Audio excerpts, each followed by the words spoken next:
తాకట్లో ఉన్న మీ బంగారాన్ని విడిపించి ఆ రోజు ఆన్లైన్ రేటుకి కొంటాం. Sharma gold company. నమస్కారం, శ్రీమాత్రే నమః. ప్రస్తుతం మనం శ్రీ శ్రీ శ్రీ ఆనంద శివకామేశ్వరి సన్నిధానంలో ఉన్నామండి. మనతో పాటు ఉన్నారు మాతాజీ శ్రీ శ్రీ శివకామేశ్వరి ఆనందమయ్య అమ్మ. నవరాత్రులు వచ్చేసాయి. మొదటి రోజు నుంచి ప్రారంభిస్తే దసరా వరకు ఎటువంటి పూజా విధానం ఉండాలి, మరి ముఖ్యంగా ఏ రోజు ఎలాంటి అలంకారాలు అమ్మవారు కనిపిస్తారు, మనం ఎలా అమ్మవారిని పూజించుకోవాలి, ఒక మంత్రం ఏదైనా, అమ్మవారికి ఎలాంటి నైవేద్యం పెట్టాలి, ఏ పుష్పం ఇష్టం, ఏ రంగు ఇష్టం, ఇలా ఎన్నో సందేహాలు కదా మనందరికీ. అవన్నీ నివృత్తి చేసుకుందాం. ఈసారి ఏమిటంటే ఒక్కొక్క రోజు సంబంధించిన వీడియోస్ అన్నీ కూడా మీకు అందించడం జరుగుతుంది. మొదటి రోజు అమ్మవారిని ఎలా అలంకరించుకోవాలి, ఎలా పూజ చేసుకోవాలి, ఎటువంటి మంత్రం, నైవేద్యం, పుష్పం, ఎటువంటి రంగు అమ్మవారికి ఇష్టం, ఇవన్నీ కూడా అమ్మ మాటలు విని తెలుసుకుందాం. నమస్కారం. శ్రీమాత్రే నమః అమ్మ. శ్రీమాత్రే నమః. నవరాత్రులు వచ్చేసాయి, అందరికీ సంబరమే. ఇప్పుడు నవరాత్రులు ప్రారంభించుకుని పూజ చేసుకునే వాళ్ళు ఒక్కొక్క రోజు ఒక్కొక్క అలంకారంలో అమ్మవారిని పూజించుకుంటారు కదమ్మా. ఇప్పుడు దేవాలయాలు అయితే చక్కగా అలంకరణ చేస్తారు, ఆ రూపం ప్రస్ఫుటంగా కనిపించేలా ఉంటుంది. ఇప్పుడు ఇంట్లో చేసుకున్న వాళ్ళంటే ఫోటో పెట్టుకుని, మీరు అన్నట్టుగా కలశము, ఫోటో, దీపం పెట్టుకునే శక్తి ఉంటే అఖండ దీపం ఇలా పెట్టుకుని చేసుకోవచ్చు అని చెప్పారు మీరు. మొదటి రోజు అసలు ఉదయం లేచిన దగ్గర నుంచి రాత్రి పడుకునే వరకు ఎలాంటి పూజా విధానాన్ని అవలంబించాలో తెలియచేయండి. యాదేవి సర్వభూతేషు స్మృతి రూపేణ సంస్థిత. నమస్తస్యై నమస్తస్యై నమస్తస్యై నమో నమః. నవరాత్రి సంబరం. అసలు ముందు ఈ నవరాత్రి ఎందుకు శ్రేష్టమో తెలుసుకుందాం. ఎందుకంటే ప్రతి నవరాత్రి అంటాము, దీన్ని మాత్రమే శరన్నవరాత్రి అని పిలుస్తాం. శరత్కాలంలో వచ్చేటటువంటి నవరాత్రి. శరత్కాలం చాలా ఆహ్లాదంగా ఉంటుంది. అంటే ఇప్పటిదాకా వానలు, అంటే అటు ఎండ ఉండదు, ఇటు వాన ఉండదు, ఇటు చలి ఉండదు, అంటే ఒకలాంటి. అందుకే శరత్ పూర్ణిమ కూడా చాలా విశేషం. శరత్ వెన్నెల, ఆ వెన్నెల కూడా చాలా ప్రత్యేకత. అంటే చాలా ప్రశాంతమైన సమయము, అనుష్ఠానానికి అనువైన సమయము. ఈ శరత్కాలము అనుష్ఠానానికి అనువైన సమయం. అందుకే చాలా ఆహ్లాదంగా ఉంటాయి నవరాత్రులు. నిజమే, చాలా ఆహ్లాదంగా ఉంటాయి. ఒక తెలియని శక్తి ఎప్పుడు ఉంటుంది ఆ నవరాత్రుల్లో. ఈ శరద్ నవరాత్రులనే శారదా నవరాత్రులు అని కూడా అంటారు. శారద అంటే శరద్ నవరాత్రులు కాబట్టి శరద్ కదా, శారదా నవరాత్రులు అని పిలుస్తూ ఉంటారు. అనుష్ఠానానికి చాలా అనువైన సమయము. అమ్మ ఇప్పుడు పిలిస్తే పలుకుతుంది. ఎందుకంటే లోక సంరక్షణార్థము, దుష్ట శిక్షణ కోసం ఈ 9 రోజులు అమ్మ వివిధ అలంకారాల్లో మనల్ని అందరినీ రక్షించడానికి భూమి మీదకి వస్తుంది. ఇక ప్రత్యేకంగా నవరాత్రి అనగానే, దసరా అనగానే ఒక సరదా, దసరా సరదా. ఇక మొదటిది బాలా త్రిపుర సుందరీ దేవి అలంకారము. అదే విజయవాడలో అయితే స్వర్ణ కవచ అలంకృత దుర్గాదేవి కింద వాళ్ళు అలంకరణ చేస్తారు. మనము ఇక్కడ బాలా త్రిపుర సుందరిగా చేసుకుంటాము. అలాగే నవదుర్గల్లో మొదటగా శైలపుత్రి. శైలపుత్రి అంటే హిమవంతుడి యొక్క కుమార్తె. హిమము అంటే మంచు. ఎలా ఉంటుంది? చల్లగా ఉంటుంది, శాంతంగా చల్లగా ఉంటారు. శైలపుత్రి సతీ, తెలుసు కదా మనకి, సతీదేవి దక్షయజ్ఞంలో ఆవిడ అగ్నిలో దూకేసిన తర్వాత ఆవిడ ఒక తపస్సంపన్నుడికి ఎప్పుడు ప్రశాంతంగా ఉండే వాళ్ళకి పుట్టాలని కోరుకుంటుందట. అందుకే హిమవంతుడి పుత్రిగా జన్మించింది. అందుకే చల్లగా ఉంటాయి అన్నమాట. హిమాలయాలు ఎప్పుడు చల్లగా ఉంటాయి. అలాగే శైలపుత్రి. ఇక్కడ మనం తీసుకుంటే బాలా త్రిపుర సుందరి. చూడండి, అసలు మన జీవితంలో బాల ఎక్కడుంది? చాలా మంది అనుకుంటారు బాలా త్రిపుర సుందరి అంటే చిన్న చిన్న చిన్న పిల్లలు అనుకుంటారు. కానీ ఒక్కసారి మనకి మనం ఆత్మావలోకనం చేసుకుంటే 90 ఏళ్ళు వచ్చినా ఎన్నో కొన్ని పిల్లల లక్షణాలు కనిపిస్తాయి ప్రతి ఒక్కళ్ళలో. మనలో ఉంటాయి. అంటే ఆ చంటి పిల్లల లక్షణాలు ఉంటాయి. ఇక్కడ పిల్లలు అల్లరి చేస్తూ ఉంటారు, పెద్దగా ఏదో పాటకి డాన్స్ చేస్తూనో ఏదో అంటూనో నవ్వుతూ. అంటే ఆ బాల అనేది, ఆ బాలా తత్వం అనేది ఎప్పుడూ ఉంటుంది, సదా ఉంటుంది. పుట్టిన దగ్గర నుంచి మళ్ళీ మనం శివైక్యం అయ్యే వరకు కూడా ఈ బాలా లక్షణం ఉంటుంది. బాలా త్రిపుర సుందరి అందుకే ప్రత్యేకత. అమ్మ ఎప్పుడూ నిత్య యవ్వనంగా ఉంటుంది. ఇక ఈ బాలా త్రిపుర సుందరి యొక్క ప్రత్యేకత ఏంటి? ఈవిడ పుస్తకాన్ని ధరించి ఉంటుంది, జపమాలను పట్టుకుని ఉంటుంది. ఈవిడ్ని ఆరాధిస్తే మనకి కలిగేది ఏంటి? సంతానం లేనివారు గురువు దగ్గర చక్కగా బాలామంత్ర దీక్ష తీసుకుని అది జపం చేస్తే ఖచ్చితంగా సంతానం కలుగుతుంది. ఆ రోజంతా ఇక బాల అమ్మవారు. ఇది తీసుకోండి ఎవరైనా సంతానం కావాలనుకున్నవారు.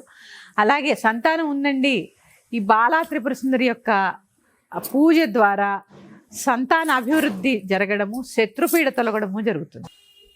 ఎందుకంటే బండాసుర వధ, లలితా సహస్రనామం చదివినప్పుడు బండాసుర వధలో కనిపిస్తుంది బాల. అవును. ఆ బండాసురుడి యొక్క సంతానాన్ని వధించడానికి పుట్టింది ఆవిడ. ఇక్కడ అలా తీసుకుంటే శత్రుపీడ వదిలిచేస్తుంది మనకి. అలాగే సంతానాభివృద్ధి కూడా జరుగుతుంది. ఈ బాలా త్రిపుర సుందరికి ఇష్టమైన రంగు గులాబీ, లేత గులాబీ రంగు. అందుకే దేవాలయాల్లో కూడా ఆ రోజు లేత గులాబీ రంగుతో అమ్మవారికి చీర కడుతూ ఉంటారు. లేత గులాబీ రంగు ఆవిడకి ఇష్టమైనది. అలాగే పువ్వులు కూడా గులాబీ పువ్వులు, జపా కుసుమాలు. ఇందాక ఒక ఎపిసోడ్లో చెప్పుకున్నాను, జపా కుసుమాలు అంటే మందార పువ్వులు. గులాబీ రంగు మందార పువ్వులు కానీ, ఎరుపు రంగు మందార పువ్వులు కానీ దొరుకుతాయి కదా, లైట్ పింక్. అలాగా చక్కగా తెచ్చుకొని అమ్మవారికి అర్చన చేసుకుని క్షీరాన్నాన్ని నివేదన చేయాలి ఆ రోజు. క్షీరాన్నాన్ని, ఈ క్షీరాన్నం అంటే కూడా నేను చెప్పాను లాస్ట్ టైం, నీళ్లు కలపకండి అంటే పాలవాడు కలిపితే ఏం చేయాలని ఒకళ్ళు మెసేజ్ పెట్టారు. పాలవాడు కలిపితే మనం ఏం చేయలేమమ్మా, మన దగ్గరికి వచ్చాక మనం కలపకుండా ఉంటే చాలు. ఎక్కడో కల్తీ అయితే పర్వాలేదు, మన దగ్గరకు వచ్చాక మనం కల్తీ అవ్వకుండా ఉంటే చాలు.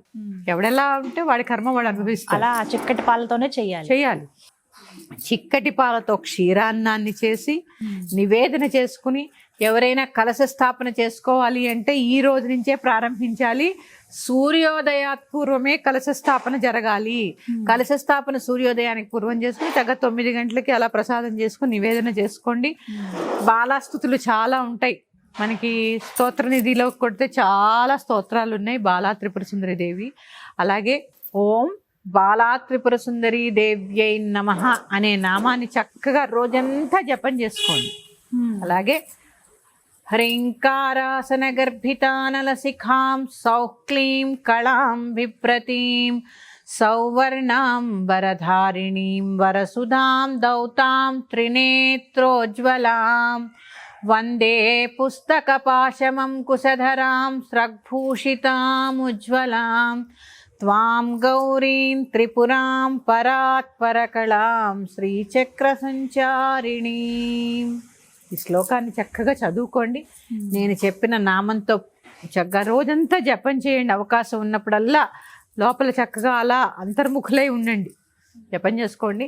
ఆ బాలా త్రిపుర సుందరిని ధ్యానిస్తూ ఆవిడ రూపం ఎలా ఉంటుంది, చక్కగా చిన్న పిల్లలా ఉంటుంది, పద్మంలో కూర్చుని ఉంటుంది, ఒక కాలు కిందకు పెట్టి జడ పక్కకి వేసుకుని పాశాంకుశాలు అలాగే పుస్తకము మాల ధరించి ఉంటుంది.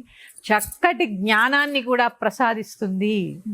చక్కటి సంతానంతో పాటు శత్రుపీడని కొట్టి చక్కటి జ్ఞానాన్ని, ఆధ్యాత్మికతలో ఉండే వాళ్ళకి నిలకడని ప్రసాదిస్తుంది. అమ్మా ఆ రోజు లలిత చదువుకోవచ్చా? మరి 9 రోజులు చదవాలమ్మా. ఇప్పుడైతే 11 రోజులు వచ్చాయి కాబట్టి 11 రోజులు లలిత చదవాల్సిందే. మీ వీలుని బట్టి పొద్దునైనా పర్వాలా. నేను నవరాత్రులు అంటాం కదమ్మా. ఈ రాత్రి ఎందుకు అంటే ఒక రకంగా చెప్పాలి అంటే చూడండి, మనం వారాహి తీసుకున్నా లేకపోతే ఇంకో దేవత తీసుకున్నా ఎక్కువగా శక్తి ఆరాధన అంతా రాత్రే జరుగుతుంది. అంటే ఇక్కడ ఏంటి అంటే దుష్ట సంహారం అంతా రాత్రే జరపబడుతుంది. అమ్మకి శక్తి కావాలి కాబట్టి సాయంత్రం ఇంకొంచెం ఎక్కువ చేయండి. రాత్రి నవరాత్రులు కదమ్మా, పగలు చేసినా కూడా నవరాత్రి చాలా ముఖ్యం. రాత్రి చేసుకోండి. మీరన్నట్టు లలితా సహస్రనామ పారాయణ అమ్మవారి సమయం చక్కగా 4-4:30 కల్లా మొదలు పెట్టుకోవచ్చు మీరు పూజ. అప్పటి నుంచి ఎంతసేపు చేయగలిగితే అంతసేపు.